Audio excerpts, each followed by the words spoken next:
All right. Greetings, everyone. This is the Mgtow Cowboy coming at you guys one more again. The Mgtow Cowboy here. I wanted to make another video and tell you guys a quick story. I'm going to title this video, I started a new job. So here goes. So I started a new job and I've just completed my first week there. For the past 3.5 years, I was a trucker. I was working in the capacity of a trucker, and then suddenly the company told us that they are going to get rid of this particular division of truckers. I shouldn't say suddenly. They actually gave us a 3-month warning. So the 3 months was up, and they offered all of us, they guaranteed all of us a job if we wanted to stay and work in the factory, or let's call it the store. Or you could leave and you would get a severance package. I decided to stay. And the reason why I decided to stay was because currently I am in the I'm in the stage where, how can I put it? Okay, so I wanted to stay because right now I'm on the verge of buying my first investment property. If you guys know anything about real estate, there's this whole application process around securing a loan for property when you're ready to buy. One of the things that they do is they want to see, they look and they want to see that you have steady employment, and that you're not bouncing around from job to job, or for that matter that you don't have large gaps in employment. They want to see steady employment. So instead of quitting, I decided to stay with the company and move into the store. I have not told I have not told my work this. I have not told my bosses, but I'm probably only going to work there another 3, maybe 4 months, somewhere around there. I'm just going to wait until the loan application is completed, and the house, or I should say the property search is completed, and the sale is finalized, and I've got the keys. Once the mortgage is in place, you can just quit, find another job. As long as you pay your mortgage, you're fine. Anyway, so yeah, I started a new job, and I must say, it was grueling. The first week was grueling. I shouldn't even say grueling, but it was definitely more physically demanding than I have been accustomed to. Of course, it's worth mentioning that truckers are not known for how can I put it? Think about it. In a truck, like half the time, probably if you break down the actual percentage time, probably 60 or maybe even 70% of the time when you're a trucker, all you're doing is you're sitting your fat butt in the truck, and you're driving, right? You're making sure you're not crashing, right? You're getting from one location to another. So the point I'm trying to make is it's not very physically demanding. Like literally 60% of the time you're in the truck, just sitting your arse down, just driving. Well, that wasn't the case. During this last week, for 8 hours straight, I was standing on my feet, and it was much harder. And the first couple of days were the worst. I remember waking up, and my dogs were barking. So, but that soreness in my muscles has actually gone away already. So I guess my body is acclimating, which is great. So yeah, that's exciting. I'm learning how to do the job, which is great. Of course, you know, you guys know that terrible feeling when like it's your first day at a new job and like you don't know what you're doing. You're having to meet all these new people, all these new sets of problems. The atmosphere is totally different. You're prone to make mistakes. You know, it's not a good feeling. But even by your first week, it's even by your fifth or your fourth or your fifth day, you're starting to get the hang of it a little bit more, and it just with every passing day, it becomes more normalized, easier, you could say. So whatever, yeah, I survived my first week, and it was fun. It was scary. It was fun. It was exciting, and there's already I could already see some parts of it that will be mundane, just like any other job. Um, but the main focus of this video is I wanted to talk about a couple. I wanted to talk about a set of conversations that I had with my new boss. Overall, I like my new boss. He's a good guy. He is maybe 4 or 5 years younger than me, and I can tell he's totally blue pilled. It's interesting. There were a couple of occasions where, in the back of my mind, I want to just shake him. I want to put my hands on his shoulders and just shake him and say, "Oh my goodness, listen, buddy, you don't know what you're talking about. You have no idea the danger that you're in." So, on some occasions, he works away from me on a different part of the factory.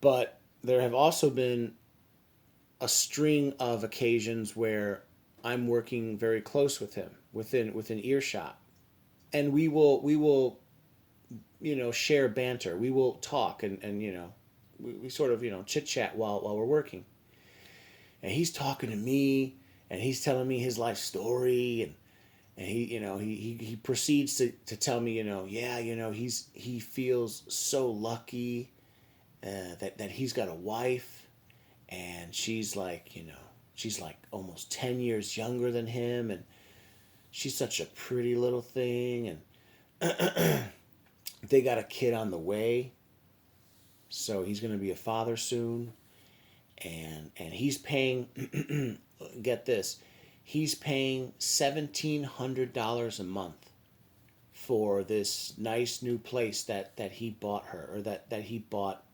the two of them. They're married, and I had no idea. He doesn't just work one job. When he gets off of work, he goes to a second job immediately afterwards. This guy's working at least like 60, 65 hours a week. He's busting his butt. And again, it makes I have respect for him. You know, I mean, I work just under 40 hours a week, and when I'm done, I go home. I go home and I relax. But I don't have a wife or kids to support. Oh, he's got a wife to support and a kid on the way. And it's fascinating once you become red pilled. I'm listening to him. I dare not say anything. I dare not open my mouth and tell him, "Listen, buddy, you're actually on the chopping block. If something goes wrong, you have no idea, bro. You have no idea what could go wrong." But I just sit back and listen, and I almost hear myself like 10 years ago. How he thinks now is like how I used to think, like 15 years ago or even 10 years ago. I used to think, yeah, I'm going to meet this nice girl and we're going to get married and I'm going to buy, the whole white picket fence and 2.1 kids and a dog and a 3-car garage in the suburbs and 4,000 square foot all brick home, and the burbs, and everything's great, and I get it, and that's where he is. That's where he is in his mind. I dare not say anything, but I want to, I wanna just, you know I want to put my hands on his shoulders and shake him and say, "Wake up! You have no idea. If for any reason, your marriage goes sideways, that big mortgage you're paying, you're going to lose all the money. She's going to divorce you. She's going to take all your money. She's going to take the kid. You're going to be paying child support. But I don't say anything. I don't say anything. And I don't have any intentions on saying anything. And that is really the point of this video. I wanted to make the point that, you know, even though I like this guy, even though I claim to have what we in the community call red pill knowledge or Mgtow knowledge, I am not in a position to spread this information to him. And I think that that's probably a smart move of me, because I don't know how he would take it. In fact, frankly, I think he would take it negatively. If I told him the truth, that, you know, this wife you have, she doesn't love you. She's looking for a man who will, you know, allow her the ability to luxuriate. She's looking for a man to take care of her, to pay all the bills and make her life easy, make her lifestyle easy. If I told him that, I think he wouldn't take kindly. I think he'd probably become hostile towards me. And it's interesting how, you know, we Mgtow guys, we red pill guys, we actually want to help men.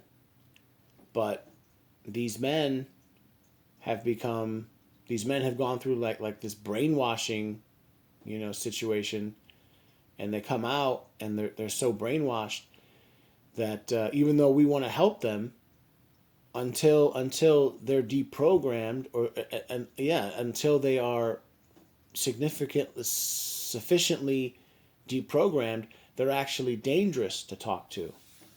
And, you know, so what do? I mean, you have to just let them. It's sad.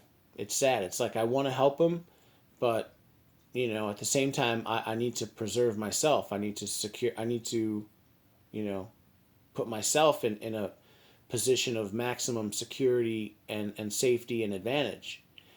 And so I shouldn't come out and say anything to him, but that puts him at risk. But, you know, it's too bad. It's too late for him in a way. If you think about it, he's already married. So anyway, yeah, I just wanted to share that story. I got transferred I got transferred to inside the factory, and my first week was way more physically.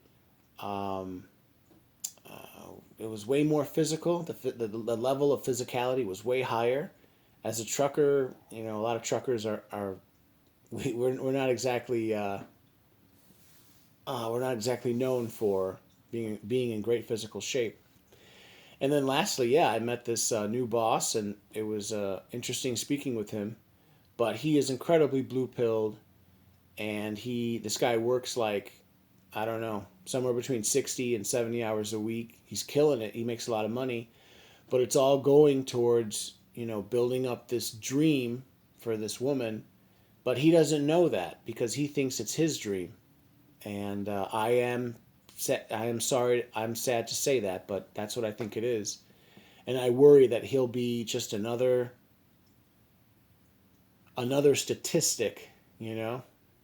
6 years from now, 8 years from now, she pulls the pin on the divorce grenade, takes the kid, takes the house, he's left with nothing, and then he just becomes another middle-aged man working his tail off to provide princess with a castle. So that's my worry. But again, you know, my advice is when you're in situations like this, don't say anything. Even though you might want to help the guy, it's not my place, and he's my boss. And, you know, remember, as a Mgtow guy, as a red pill guy, you got to put yourself in a position of maximum security and safety and advantage. Don't stick your neck out, because if something were to go wrong, then he might frown upon me, and that wouldn't be good for me and my job there. So. Oh yeah, and then also one last thing is when you're about to buy some real estate, make sure you keep everything stable. Don't change jobs. Don't use your credit cards.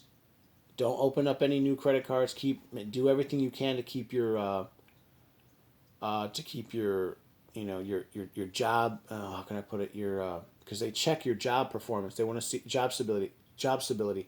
Keep your job stability, and keep your credit score high. Don't do anything to mess with your credit, and keep a job.